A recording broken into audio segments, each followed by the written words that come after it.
ദുആ, പ്രാർത്ഥനയുടെ 12 മര്യാദകളാണ് പറഞ്ഞു വരുന്നത്. അതിൽ 5 കാര്യങ്ങൾ നമ്മൾ പറഞ്ഞു. 6ാമത്തേതാണ് ഇന്ന് പറയേണ്ടത്. പ്രാർത്ഥിക്കാൻ, ദുആ ചെയ്യാൻ ഏറെ കാരണങ്ങൾ നമുക്കുണ്ട്.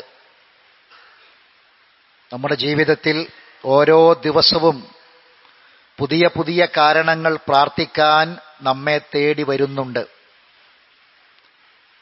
മരണങ്ങളും ആക്സിഡന്റുകളും അപകടങ്ങളും മറ്റ് മാരകമായ രോഗങ്ങളും അടക്കം സാമ്പത്തിക പ്രതിസന്ധികളും അടക്കം ഒരുപാട് കാര്യങ്ങൾ, ഓരോ ദിവസവും പുതിയ പുതിയ കാര്യങ്ങൾ പ്രാർത്ഥിക്കാൻ വേണ്ടി നമുക്കുണ്ട്.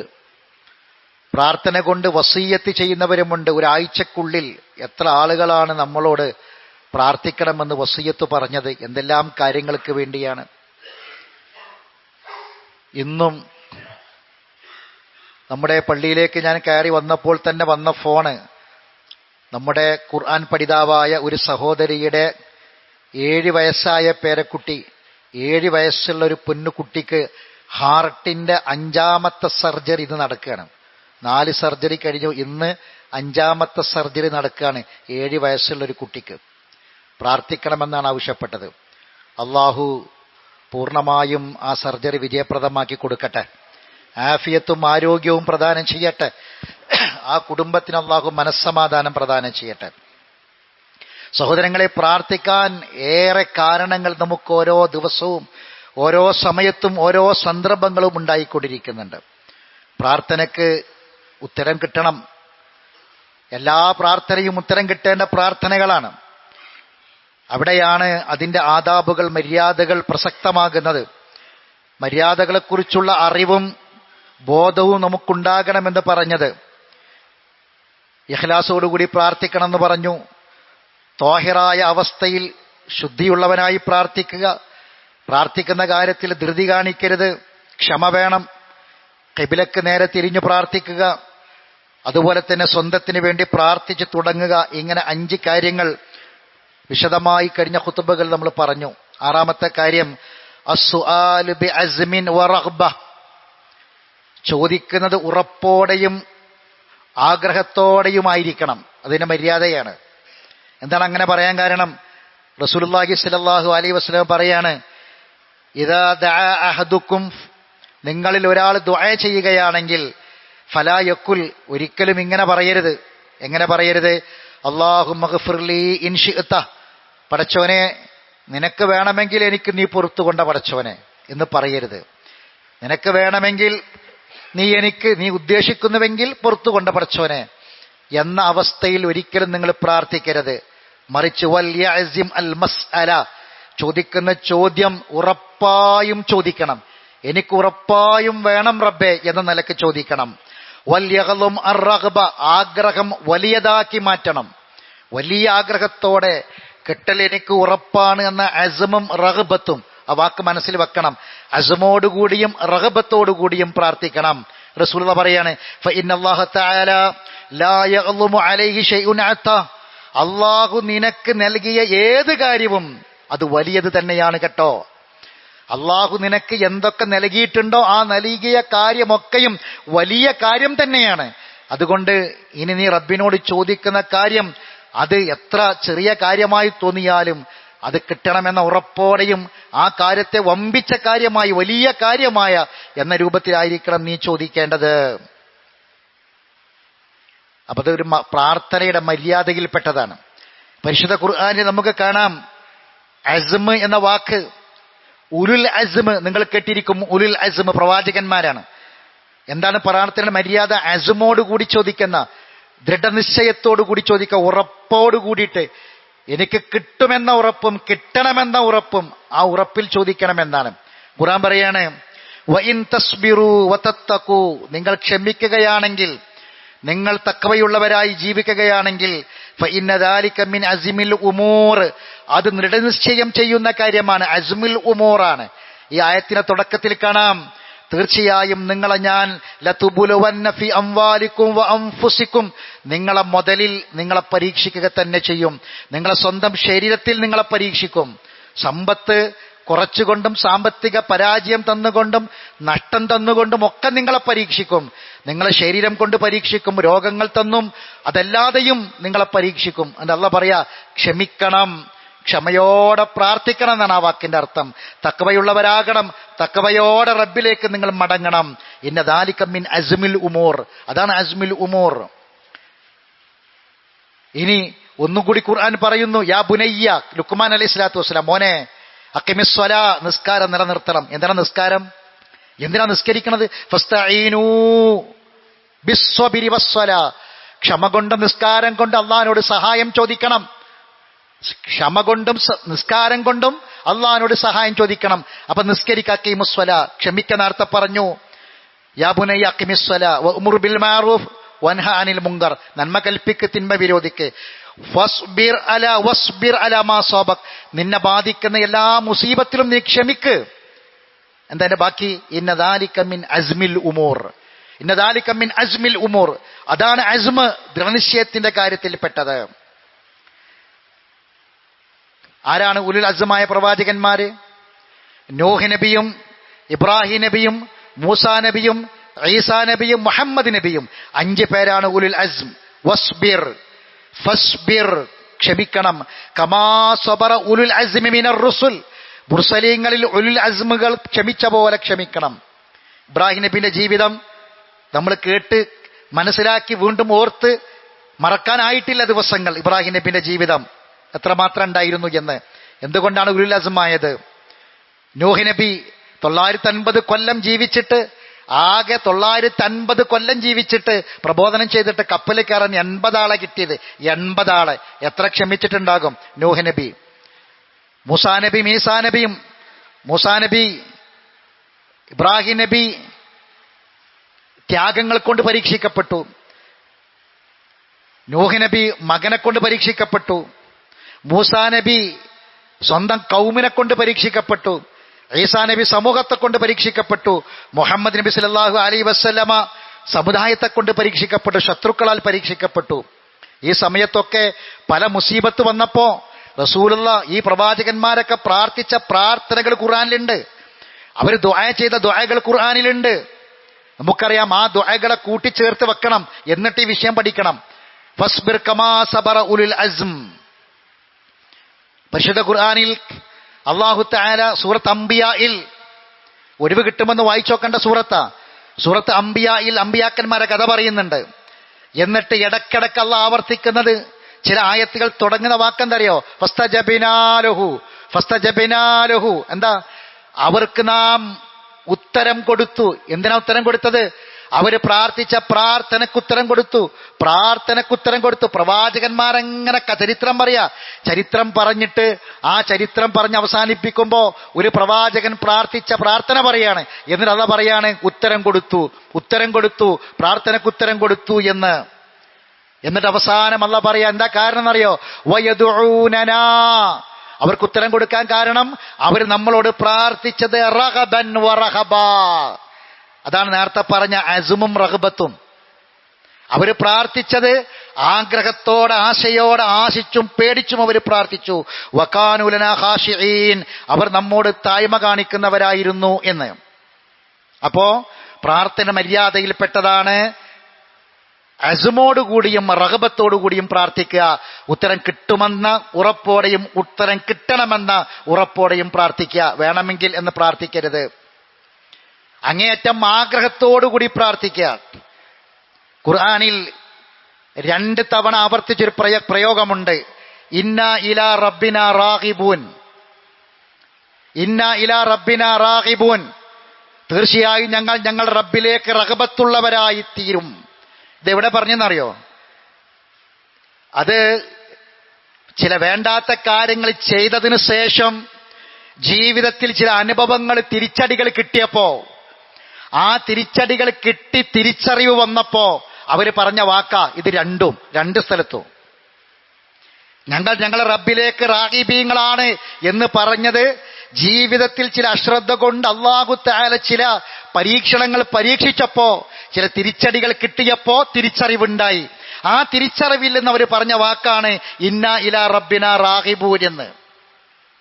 എന്തൊക്കെയാണ് അതിൽ? ഒന്ന്, നബി സല്ലല്ലാഹു അലൈഹി വസല്ലമയുടെ കാലഘട്ടത്തിൽ നബി സല്ലല്ലാഹു അലൈഹി വസല്ലമയും സഹാബികളും ജീവിക്കുമ്പോൾ ചില ആളുകൾക്ക് ദുനിയാവ് പോരാന്ന് ചില തോന്നലുണ്ടായി. നബി സല്ലല്ലാഹു അലൈഹി വസല്ലമക്ക് കിട്ടുന്ന യുദ്ധാർജിത സ്വത്തുക്കളിൽ നിന്ന് ഞങ്ങൾക്ക് കിട്ടുന്നത് കുറച്ചാണ്, അയാൾക്ക് തോനെ കിട്ടി, എനിക്ക് കുറച്ച് കിട്ടി എന്ന് പറഞ്ഞുള്ളൊരു പ്രശ്നം വന്നു.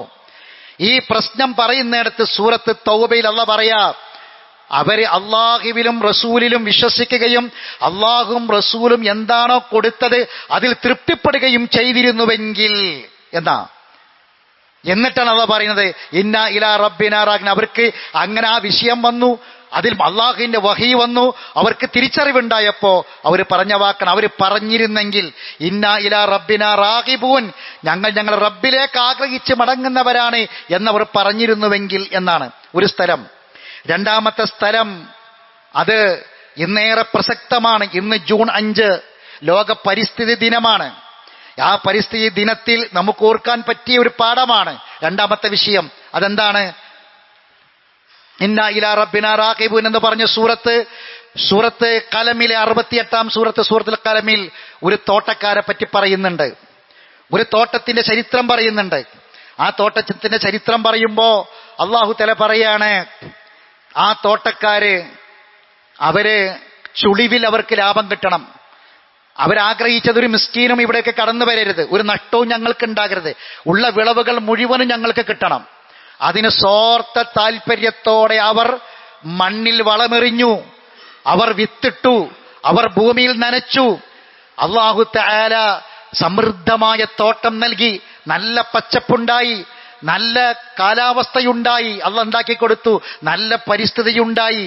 അങ്ങനെ അവർക്ക് എമ്പാടും വരുമാന മാർഗങ്ങൾ കിട്ടിയപ്പോൾ അവര് പറഞ്ഞു, അവരാഗ്രഹിച്ചത് എന്താണെന്നറിയോ? അവര് പറഞ്ഞു, അവരൊന്നും ഒഴിവാക്കി പറഞ്ഞില്ല, ഇൻഷാ അല്ലാഹ് എന്ന് പോലും അവർ പറഞ്ഞില്ല. എന്നിട്ട് പറഞ്ഞു, നമുക്ക് അതിരാവിലെ പുറപ്പെടണം. അതിരാവിലെ പുറപ്പെട്ട് അവിടെ ചെന്ന് അല്ലാ യദ്ഖുലന്ന അലൈക്കും മിസ്കീൻ, ഒരു മിസ്കീൻ പോലും വരുന്നതിന് മുമ്പ്, കാരണം മിസ്കീന്മാര് തോട്ടത്തിൽ വിളവ് പറിക്കുമ്പോൾ മിസ്കീന്മാര് വരും, മിസ്കീന്മാർക്ക് കൊടുത്ത കുറവുണ്ടാകും, അതുകൊണ്ട് അവര് വരുന്നതിന് മുമ്പ് ഇതൊക്കെ വാങ്ങി എല്ലാം വിളവുകൾ എടുത്ത് പോകണം എന്നവർ തീരുമാനിച്ചു. പക്ഷേ അല്ലാഹ് പറയാണ്, അല്ലാഹു തആല ഫഅസ്ബഹത കസ്സരീം, അതാകെ അവർ ചെന്നപ്പോ എല്ലാം മുറിച്ചെടുത്ത് ഒന്നുമില്ലാത്ത അവസ്ഥയിൽ അല്ലാഹ് മാറ്റി. അവിടെയുള്ള മുഴുവൻ കാർഷിക ഉൽപ്പന്ന വിളവുകളും എടുത്തു മാറ്റി മുറിച്ചു മാറ്റപ്പെട്ടതുപോലെ. ഫനാദൗ മുസ്ബിഹീൻ, എന്താ കാരണം അറിയോ? അവര് രാവിലെ വിളിച്ചിട്ട് അവര് പറഞ്ഞു, നിങ്ങൾ വിളവെടുക്കാൻ ഉദ്ദേശിക്കുന്നവരാണെങ്കിൽ സുബ്ഹിക്ക് മുമ്പേ പുറപ്പെടണം. എന്തിനാണ്? അല്ലാ യദ്ഖുലന്നഹൽ യൗമ അലൈക്കും മിസ്കീൻ, മിസ്കീന്മാര് വരാതിരിക്കാൻ. ഫഖദൗ വലാ ഹർദിൻ കാദിരീൻ, അങ്ങനെ ആ സാധുക്കളെ തടസ്സപ്പെടുത്താൻ ഉദ്ദേശിച്ചുകൊണ്ട് അവർ രാവിലെ പുറപ്പെട്ടു പോവുകയാണ് ചെയ്തത്. അതുകൊണ്ടാണ് അവരുടെ തോട്ടത്തെ അല്ലാഹു നശിപ്പിച്ച് കളഞ്ഞത് എന്നതാണ്. ഇവിടെയാണ് നമ്മൾ ചിന്തിക്കേണ്ട ഏറ്റവും പ്രധാനപ്പെട്ട ഒരു കാര്യം. അല്ലാഹു ഈ ഭൂമിയെ നമുക്ക് നൽകി. അത് നമ്മൾ ജീവിക്കുന്ന ഭൂമി നമുക്ക് മാത്രമുള്ളതല്ല. ഭൂമിന്റെ അവകാശികൾ നമ്മൾ മാത്രമല്ല, ഭൂമിക്ക് ഒരുപാട് അവകാശികളുണ്ട്. നമ്മൾ വളച്ചു വെച്ച 5 സെന്റിലും 10 സെന്റിലും നമ്മളെ ഏക്കറുകളിലും ഒരുപാട് ജന്തുജാലങ്ങൾ, ജീവജാലങ്ങൾ, പക്ഷികൾ, പറവകൾ പലതുമുണ്ട്. അവക്കൊക്കെയും അവകാശമാണ് ആ ഭൂമി, അവക്കൊക്കെയും അവകാശമാണ് ആ ഭൂമി. അതുകൊണ്ട് നമ്മൾ മരം മുറിച്ചു മാറ്റുമ്പോൾ, മറ്റ് ഭൂമിയിൽ നമ്മൾ കയ്യേറ്റങ്ങൾ ചെയ്യുമ്പോൾ വളരെ ശ്രദ്ധയോടെ ജാഗ്രതയോടെ നമ്മൾ ശ്രദ്ധിക്കണം. കുറച്ച് വർഷങ്ങൾക്ക് മുമ്പ് ഓർമ്മയിലുണ്ടാകും നിങ്ങൾക്ക്, ഒരു മരം മുറിച്ചു മാറ്റിയപ്പോ നാഷണൽ ഹൈവേ, പുതിയ ഹൈവേ, ആ പുതിയ ഹൈവേയിൽ വിശാലമായ സൗകര്യത്തിന് വേണ്ടി ചില ബിൽഡിങ്ങുകളും മരങ്ങളൊക്കെ മുറിച്ചു മാറ്റിയപ്പോ രാവിലെ ഒരു 10-11 മണിക്ക് മുറിച്ചു മാറ്റിയൊരു മരം, ആ മരം മുറിച്ചു മാറ്റിയപ്പോ വൈകുന്നേരം കണ്ട കാഴ്ച, ആ മരം നിന്ന സ്ഥാനത്ത് 100 കണക്കിന് പക്ഷികൾ വട്ടമിട്ട് പറക്കുകയാണ്. കാരണം എന്താണെന്നറിയോ? ആ മരങ്ങൾ നിറയെ കൂടുകൾ ഉണ്ടായിരുന്നു, ആ കൂടുകളിൽ പക്ഷിക്കുഞ്ഞുങ്ങൾ ഉണ്ടായിരുന്നു. ആ പക്ഷിക്കുഞ്ഞുങ്ങളും കൂടുകളും അടക്കം JCB കൊണ്ടുപോയി കുഴിച്ചു മൂടുകയാണ് ചെയ്തത്. രാവിലെ ഈ പക്ഷിക്കുഞ്ഞുങ്ങൾക്ക് വേണ്ടി അന്നം തേടി പറന്നുപോയ പക്ഷികൾ തിരിച്ചു വന്നപ്പോൾ കണ്ട കാഴ്ച, അവിടെ കൂടുമില്ല, മരവുമില്ല, ഒന്നുമില്ല. സഹോദരങ്ങളെ, നമ്മളെ സൗകര്യത്തിന് വേണ്ടി ഈ ഭൂമിയെ നമ്മൾ വെട്ടിമുറിക്കുമ്പോൾ ഈ ഭൂമിയുടെ പരിസ്ഥിതിയെ കാക്കുന്ന, ഇതിന്റെ സന്തുലനാവസ്ഥയെ സംരക്ഷിക്കുന്ന ഒരുപാട് മാർഗങ്ങളുണ്ടെന്ന് നമ്മൾ ഓർക്കണം. നമുക്ക് ജീവിക്കാൻ ഈ ഒരു ഭൂമി മാത്രമാണുള്ളത്. അതുകൊണ്ട് ഈ ഒരു ദിവസം, ഈ കേവലം ഈ ജൂൺ 5 ഒരു മരം വെച്ച് പിടിപ്പിച്ചാൽ തീരുന്നതല്ല ഉത്തരവാദിത്വം. ഇന്ന് സ്കൂളുകളിലും ഓഫീസുകളിലുമൊക്കെ ഒരു മരം വെച്ച് മന്ത്രിമാരും ജനപ്രതിനിധികളും ഒരു മരം വെച്ച് പിടിപ്പിക്കുന്നത് കൊണ്ട് മാത്രം ഉത്തരവാദിത്തം തീരില്ല. ജലവും ഊർജവും സംരക്ഷിക്കപ്പെടണം. പ്ലാസ്റ്റിക്കിന്റെ ഉപയോഗങ്ങൾ കുറക്കണം. വരും തലമുറക്കായി ഈ ഭൂമിയെ നമ്മൾ കാത്തു സൂക്ഷിക്കണം. നമ്മുടെ പൂർവികന്മാരായ കർഷകന്മാര് അവരൊരിക്കലും കർഷക ഭൂമിയെ മലിനമാക്കിയിട്ടില്ല. അവർ സ്വന്തം താല്പര്യത്തിന് വേണ്ടി ഒരിക്കലും കുറച്ച് വിളവുകൾ എടുത്ത് കൂടുതൽ ലാഭം കിട്ടാൻ വേണ്ടിയിട്ട് അവരൊരിക്കലും തന്നെ മലിനമായ യാതൊരു വസ്തുവും അവർ ഉപയോഗിച്ചിട്ടില്ല. കീടനാശിനികൾ ഉപയോഗിച്ചിട്ടില്ല. അങ്ങനെ ഒരു തലമുറ നമുക്ക് കൈമാറ്റം ചെയ്തപ്പോ നമ്മൾ ചെയ്തത് എന്താ? നമുക്ക് വേഗം ലാഭം കിട്ടാൻ രാവിലെ നട്ടുവിട്ട് വൈകുന്നേരമാകുമ്പോഴേക്ക് വളർന്ന് അതിൽ നിന്ന് കായ്കനികൾ കിട്ടണമെന്ന് ആഗ്രഹിച്ച് മാരകമായ വിഷങ്ങൾ നമ്മൾ അടിച്ചു ഭൂമിയിൽ. അതുകൊണ്ട് ഒരുപാട് ജീവജാലങ്ങളും ജന്തുക്കളും അത് ചത്തുപോയി, തകർന്നുപോയി. അതുകൊണ്ട് നമ്മൾ ആലോചിക്കണം സഹോദരങ്ങളെ, ഒരു മരം വെച്ച് പിടിപ്പിച്ചാൽ മാത്രം ഉത്തരവാദിത്തം തീരില്ല. പൂർവികന്മാർ കൈമാറിയതാണ് ഇന്ന് നമ്മൾ അനുഭവിക്കുന്നത്. എങ്കിൽ വരും തലമുറക്ക് ഈ ഭൂമിയെ ശുദ്ധമാക്കി വെക്കേണ്ടത് നമ്മുടെ കൂടി ബാധ്യതയാണ്. ഈ ഭൂമിയെ മലിനമാക്കരുത്. അതിന്റെ വായുവും വെള്ളവും കടലും കരയും ഒന്നും മലിനമാക്കരുത്. ഇന്ന് കടലും മലിനമാണ്, കരയും മലിനമാണ്, നദികളും മലിനമാണ്, വായുവും വെള്ളവും ഭൂമിയും മനുഷ്യന്മാർ മലിനമാക്കിക്കൊണ്ടിരിക്കുകയാണ്. എങ്കിൽ വരുന്നൊരു തലമുറയിലേക്ക് നമ്മൾ പ്രതീക്ഷിക്കേണ്ടത് മാരകമായ രോഗങ്ങളാണ് സഹോദരങ്ങളെ. അത് ഇന്ന് നമ്മൾ അനുഭവിച്ചു തുടങ്ങിയിട്ടുണ്ട് എന്ന കാര്യം കൂടി നമ്മൾ മനസ്സിലാക്കി വെക്കുക. അതുകൊണ്ട് പ്രകൃതിയെ സ്നേഹിക്കുകയും പരിസ്ഥിതിയെ കാത്തു സംരക്ഷിക്കുകയും ചെയ്യണം. പരിശുദ്ധ ഖുർആനിൽ ഞാൻ ഓതി വെച്ച ആയത്ത് നമ്മൾ പരിശോധിക്കണം. അല്ലാഹു സുബ്ഹാനഹു വ തആല പറയാണ്, എന്തിന് പ്രാർത്ഥിക്കണം, ആര് പ്രാർത്ഥിക്കണം, എങ്ങനെ പ്രാർത്ഥിക്കണം. ആയത്ത് കേട്ടോളൂ. ഉദ്ഉ റബ്ബക്കും തളർറുവൻ വഖഫിയ. റബ്ബിനോട് താഴ്മയോടെ വിനയത്തോടെ പ്രാർത്ഥിക്കുക. ഇന്നല്ലാഹ ലാ യുഹിബ്ബുൽ മുഅ്തദീൻ. അതിരി കവിയുന്നവരെ അല്ലാഹു ഇഷ്ടപ്പെടില്ല. ബാക്കി വലാ തുഫ്സിദു ഫിൽ അർളി. ഭൂമിയെ നിങ്ങൾ നശിപ്പിക്കരുത്. ഭൂമിയിലെ പ്രകൃതിയെ നശിപ്പിക്കരുത്. ഭൂമിയുടെ സന്തുലനാവസ്ഥയെ നശിപ്പിക്കരുത്. വലാ തുഫ്സിദു ഫിൽ അർളി. ഭൂമിയിൽ നിങ്ങൾ കുഴപ്പമുണ്ടാക്കരുത്. ബഅദ ഇസ്ലാഹിഹാ. ഭൂമി അല്ലാഹു നന്നാക്കി വെച്ചിട്ടുണ്ട്. ഭൂമി അല്ലാഹു നന്നാക്കി വെച്ചിട്ടുണ്ട്. നന്നാക്കി വെച്ച ഭൂമിയെ, ഈ ഭൂമിയിൽ അല്ലാഹു തന്ന ഫിത്രത്ത് ശുദ്ധമായ ഫിത്രത്താണ്, നമ്മുടെ ജീവിത ഫിത്രത്ത്. പ്രകൃതി, ആ പ്രകൃതി ശുദ്ധമാണ്, വായു ശുദ്ധമാണ്, വെള്ളം ശുദ്ധമാണ്. എല്ലാം അല്ലാഹു നൽകിയത് ശുദ്ധിയുള്ളത് മാത്രമാണ്, ത്വയ്യിബ് നല്ലത് മാത്രമാണ് അല്ലാഹു നൽകിയത്. അത് അല്ലാഹു പറയാ, ഭൂമിയിൽ നിങ്ങൾ അല്ലാഹു ഭൂമിയെ നന്നാക്കിയതിനു ശേഷം നിങ്ങൾ വൃത്തികേടാക്കരുത്. ഇന്ന റഹ്മത്തല്ലാഹി വദ്ഉഹു ഖൗഫൻ വതമഅ എന്ന് അല്ലാഹു പറയാ. ആ ഭൂമിയിലിരുന്ന് നല്ലത് ഭക്ഷിച്ച്, നല്ല ഭൂമിയിലിരുന്ന്, അല്ലാഹു തന്ന നല്ല ഭൂമിയിലിരുന്ന് നിങ്ങൾ പ്രാർത്ഥിക്കുക റബ്ബിനോട്. വദ്ഉഹു ഖൗഫൻ വതമഅ. ആഗ്രഹത്തോടെ ഭയത്തോടെ പ്രാർത്ഥിക്കുക. ഇന്ന റഹ്മത്തല്ലാഹി ഖരീബും മിനൽ മുഹ്സിനീൻ. തീർച്ചയായും മുസ്ലിങ്ങൾക്ക് അല്ലാഹുവിന്റെ റഹ്മത്ത് സമീപസ്ഥമാണ്. വഹുവല്ലദീ യുർസിലു റിയാഹ ബുശ്റൻ ബൈന യദൈ റഹ്മതി. അവന്റെ മഴയ്ക്ക് മുമ്പ്, അള്ളാന്റെ റഹ്മത്താകുന്ന മഴയ്ക്ക് മുമ്പ് കാറ്റിനെ അയക്കുന്നവൻ അള്ളയാണ്. മഴക്കാലം ആരംഭിച്ചു സഹോദരങ്ങളെ. എന്തുകൊണ്ടാണ് മഴക്കാലം ആരംഭിക്കുന്ന സമയത്ത് പരിസ്ഥിതി ദിനം ജൂൺ 5 ആരംഭിക്കുന്നത്? അതും തമ്മിൽ ബന്ധമുണ്ട് എന്നതാണ്. അള്ളാഹ് പറയാണ്, വഹുവല്ലദീ യുർസിലു റിയാഹ ബുശ്റൻ ബൈന യദൈ റഹ്മതി ഹത്താ ഇദാ അകലത് സഹാബൻ സിഖാല. ഓരോ ദിവസവും കണ്ണുകൊണ്ട് പച്ചയായി നമ്മൾ കാണുന്ന കാഴ്ച അള്ളാഹ് എടുത്തു പറയാ. അങ്ങനെ ആ കാറ്റ് വലിയ മേഘങ്ങളെ, കാർമേഘങ്ങളെ വഹിച്ചു കഴിഞ്ഞാൽ, വെള്ളം നിറഞ്ഞ മേഘങ്ങളെ വഹിച്ചു കഴിഞ്ഞാൽ അതിന്റെ പിന്നാലുള്ള കാറ്റിനെ വിടുകയാണ്. ആ കാറ്റ് കാർമേഘത്തെ കൊണ്ടുപോകുന്നു. അങ്ങനെ കൊണ്ടുപോയിട്ട് സുക്നാഹുലി ബലദിൻ മയ്യിത്തിൻ, നിർജീവമായ ഭൂമിയിലേക്കതാ ആ വെള്ളത്തെ നാം ഇറക്കുകയാണ്, പെയ്യിപ്പിക്കുകയാണ്, ആ ഭൂമിയെ കുടിപ്പിക്കുകയാണ്. ഫഅൻസൽനാ ബിഹിൽ മാഅ. അങ്ങനെ ഈ കാർമേഘത്തിൽ നിന്ന് മഴ വർഷിക്കുകയാണ്. ഫഅഖ്റജ്നാ ബിഹി മിൻ കുല്ലി സമറാത്ത്. ഭൂമിയിലെ മുഴുവൻ പച്ചപ്പുകളും ഭൂമിയിലെ മുഴുവൻ കായ്കനികളും അങ്ങനെ വളർന്നു വരികയാണ്. നോക്കൂ നിങ്ങൾ, മഴ നൽകുന്ന, മഴ വളർത്തുന്ന പരിസ്ഥിതി, ഭൂമിയിലെ പച്ചപ്പുകളെ കുറിച്ച് അല്ലാഹ് പറയാണ്. എന്നിട്ട് അല്ലാഹ് പറഞ്ഞു, എങ്കിൽ മനസ്സിലാക്കിക്കോ, കദാലിക നുഖ്രിജുൽ മൗതാ. ഇതന്നെയാണ് മരിച്ചവരെ ജീവിപ്പിക്കുന്നത്. ഇപ്രകാരമാണ്. ലഅല്ലക്കും തദക്കറൂൻ.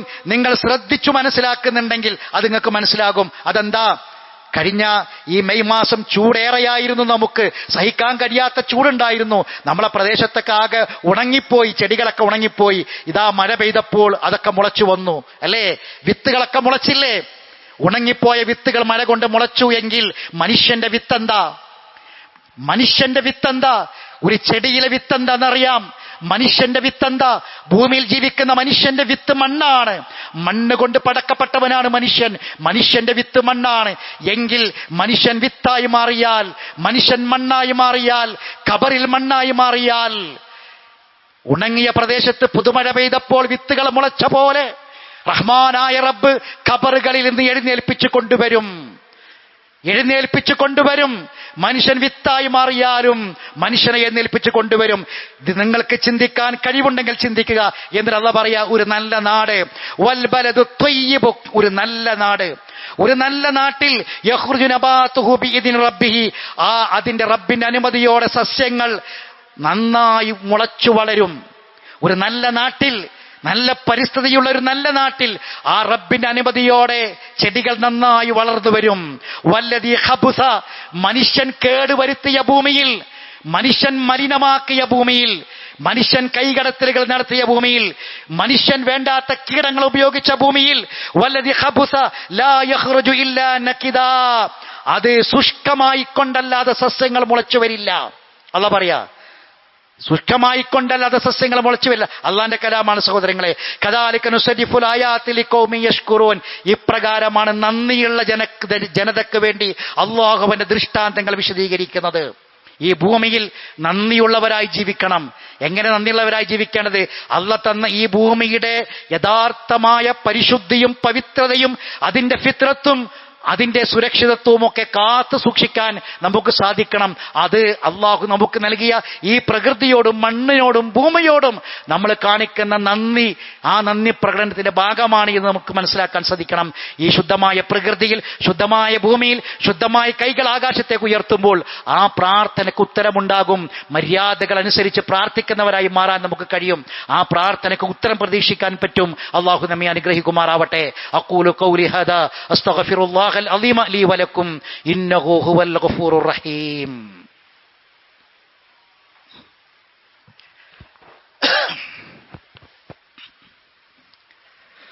അൽഹംദുലില്ലാഹി റബ്ബിൽ ആലമീൻ വസ്സലാത്തു വസ്സലാമു അലാ അഷ്റഫിൽ അംബിയാഇ വൽ മുർസലീൻ നബിയ്യിനാ മുഹമ്മദിൻ വഅലാ ആലിഹി വസ്ഹാബിഹി അജ്മഈൻ. അമ്മാ ബഅദ്. അയ്യുഹന്നാസ് ഇത്തഖുല്ലാഹ ഇബാദല്ലാഹ്. അള്ളാഹുവിന്റെ വിധിവിലക്കുകളെ സൂക്ഷിക്കണമെന്ന് ഒരിക്കൽ കൂടി ഓർമ്മപ്പെടുത്തുകയാണ്. പ്രാർത്ഥനയുടെ 7ാമത്തെ മര്യാദ അസ്സുആലു ബിബുതൂനിൽ അഖുഫ്, ചോദിക്കുന്നത് ഉള്ളം കൈകൊണ്ട് ചോദിക്കണം എന്നതാണ്. റസൂലുള്ളാഹി സ്വല്ലല്ലാഹി അലൈഹി വസല്ലം പറയാണ്, ഇദാ സഅൽതുമുല്ലാഹ തആല ഫസ്അലു, നിങ്ങൾ അള്ളാഹിനോട് വല്ലതും ചോദിക്കുകയാണെങ്കിൽ ബിബുതൂനി അഖുഫിക്കും, നിങ്ങളുടെ ഉള്ളം കൈകൊണ്ട് ചോദിക്കണം. വലാ തസ്അലൂഹു ബിളുഹൂരിഹാ, അതിന്റെ പുറം ഭാഗം കൊണ്ട് ചോദിക്കരുത്. മുൻ സമുദായത്തിൽ ചില ആൾക്കാരൊക്കെ പ്രാർത്ഥിക്കൽ ഇങ്ങനെ പുറം കൈ കൊണ്ട് പ്രാർത്ഥിക്കരുത്. ഇപ്പൊ ചില ആൾക്കാർ കൈ ഇങ്ങനെ വെച്ച് പ്രാർത്ഥിക്കും, ഇങ്ങനെയും വെച്ച് പ്രാർത്ഥിക്കരുത്. ചില ആൾക്കാർ മുഖം പൊത്തി പ്രാർത്ഥിക്കും, അങ്ങനെയുമല്ല. അപ്പോഴൊക്കെ ഇതിന്റെ പുറംഭാഗ വരിക. പിന്നെ എങ്ങനെ പ്രാർത്ഥിക്കണം? ഉള്ളം കൈ കൊണ്ട് പ്രാർത്ഥിക്കണം.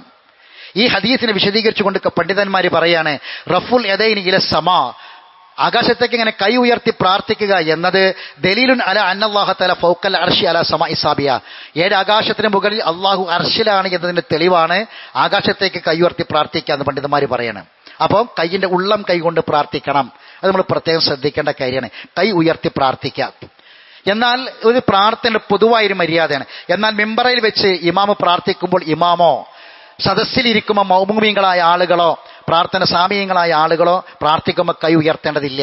ആമീൻ പറഞ്ഞാൽ മാത്രം മതി. നമ്മൾ ഒറ്റയ്ക്ക് പ്രാർത്ഥിക്കുന്ന സമയത്ത് കൈ ഉയർത്തി പ്രാർത്ഥിക്കുക, റബ്ബിലേക്ക് കൈ ഉയർത്തിയിട്ട് പ്രാർത്ഥിക്കുക, കൈയിന്റെ വെള്ളം കൊണ്ട് പ്രാർത്ഥിക്കുക. ഇനി മറ്റൊരു കാര്യം കൂടി ശ്രദ്ധിക്കുക. ചില ആൾക്കാർ പ്രാർത്ഥിച്ചു കഴിഞ്ഞാൽ പിന്നെ ഒരു മുഖം തടവലുണ്ട്, ചെയ്യാൻ പാടില്ലാത്ത കാര്യമാണ്. മുഖം തടവുക എന്ന് പ്രാർത്ഥിച്ചു കഴിഞ്ഞാൽ പിന്നെ മുഖം തടവാതിരുന്നാൽ നമുക്കൊരു സമാധാനം കിട്ടൂല. മുഖം മസ്ഹുൽ വജ്ഹ്, അത് തെളിവില്ല. റസൂലിൽ നിന്ന് വാരിതായി ഒന്നും തന്നെ വന്നിട്ടില്ല മുഖം തടവുക എന്നുള്ളതിന്. കൈ ഉയർത്തി കൈയിന്റെ ഉള്ളം കൈ കൊണ്ട് പ്രാർത്ഥിക്കുക. പ്രാർത്ഥന കഴിഞ്ഞാൽ കൈ താത്തിടുക. അതല്ലാതെ ഈ കൈ കൊണ്ട് മുഖം തടവുക എന്നത് മസ്ഹുൽ വജഹ് നബി സല്ലല്ലാഹു അലൈഹി വസല്ലമയുടെ വാരിദായി വന്നിട്ടില്ല. അപ്പൊ ആ കാര്യം നമ്മൾ പ്രത്യേകം ശ്രദ്ധിക്കണം. പ്രാർത്ഥിക്കാൻ നമുക്ക് വേറെയും മാർഗങ്ങളുണ്ട്. കൈ ഉയർത്തി പ്രാർത്ഥിക്കൽ മാത്രമല്ല, സുജൂദിൽ കിടന്നുകൊണ്ട് പ്രാർത്ഥിക്കാം. എന്നാൽ ചില ആൾക്കാരിങ്ങനെ നെഞ്ഞത്ത് കൈവച്ചിട്ട് ഇങ്ങനെ പ്രാർത്ഥിക്കലും മുഖം പൊത്തി പ്രാർത്ഥിക്കലും ഒക്കെ ശ്രദ്ധിക്കണം. കാരണം അതിന്റെ ഈ ഭാഗമാണ് അപ്പോഴൊക്കെ പുറത്തു വരിക. പ്രാർത്ഥന കഴിഞ്ഞിട്ട് മുഖം തടവുന്നതിനും തെളിവില്ല. ആ കാര്യം ശ്രദ്ധിക്കുക. കൈ ഉയർത്തി പറഞ്ഞു നബി സല്ലല്ലാഹു അലൈഹി വസല്ലമ ചില സമയത്ത് ഇങ്ങനെ വിരലിങ്ങനെ ചൂണ്ടും ആകാശത്തേക്ക്.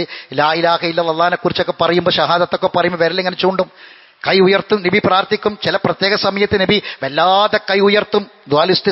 സ്വലാത്തുൽ ഇസ്തിസ്ഖായിലൊക്കെ നബി കൈ വല്ലാതെ ഉയർത്തിയിട്ട് നബിയുടെ കക്ഷത്തിന്റെ വെളുപ്പ് കണ്ടിരുന്നു എന്നൊക്കെയാണ്. ആകാശത്തെ കൈ ഉയർത്തി. അപ്പോഴൊക്കെയും ഈ വെള്ള കൊണ്ടായിരിക്കണം പ്രാർത്ഥിക്കേണ്ടത്. ഇത് പ്രാർത്ഥന മര്യാദയിൽപ്പെട്ട 7ാമത്തെ മര്യാദയാണ്. അള്ളാഹു സുബ്ഹാനഹു വ തആല മര്യാദകളൊക്കെ പാലിച്ചുകൊണ്ട് അള്ളാഹുവിനോട് ദുആ ചെയ്യുന്ന ആളുകളെ നമ്മെ ഉൾപ്പെടുത്തി അനുഗ്രഹിക്കുമാറാവട്ടെ. ഉത്തരം കിട്ടുന്ന പ്രാർത്ഥനകളായി അള്ളാഹു നമ്മളെ പ്രാർത്ഥനകൾ മാറ്റിത്തരട്ടെ. നമ്മുടെ എല്ലാ മുറാദുകളും അള്ളാഹു ഹാസിലാക്കി തരട്ടെ. അറിവില്ലായ്മ കൊണ്ട് വന്നുപോയ തെറ്റുകുറ്റങ്ങൾ അള്ളാഹു അവന്റെ മഹത്തായ ഫദ്ൽ കൊണ്ട് നമുക്ക് വിട്ടുപുറത്ത് മാഫാക്കി തരട്ടെ. ആശുപത്രികളിൽ രോഗികളായി കിടക്കുന്ന ആളുകൾക്ക് അള്ളാഹു ശിഫായിനെ പ്രദാനം ചെയ്യട്ടെ. മരണപ്പെട്ടവർക്ക് അള്ളാഹു മഗ്ഫിറത്തും റഹ്മത്തും പ്രദാനം ചെയ്യട്ടെ. അല്ലാഹു മഗ്ഫിർ ലിൽ മുഅ്മിനീന വൽ മുഅ്മിനാത്ത് വൽ മുസ്ലിമീന വൽ മുസ്ലിമാത്ത് വഅഹ്യാഹും മിൻഹും വൽ അംവാത്ത് ഇന്നക മുജീബു ദഅവാതി യാ ഖാദിൽ ഹജാത്ത്. അല്ലാഹുമ്മ അജ്രിനാ മിനൻ നാർ. അല്ലാഹുമ്മ അഅ്തിഖ് റിഖാബനാ മിനൻ നാർ. അല്ലാഹുമ്മ ഇശ്ഫി മർളാനാ വ മർളൽ മുസ്ലിമീൻ. അല്ലാഹുമ്മ ഇർഹം മൗതാനാ വ മൗതൽ മുസ്ലിമീൻ. اللهم اعز الاسلام والمسلمين واذل الشرك والمشركين ودمر اعداءك واعداء الدين. ربنا آتنا في الدنيا حسنه وفي الاخره حسنه وقنا عذاب النار. واخر دعوانا ان الحمد لله رب العالمين.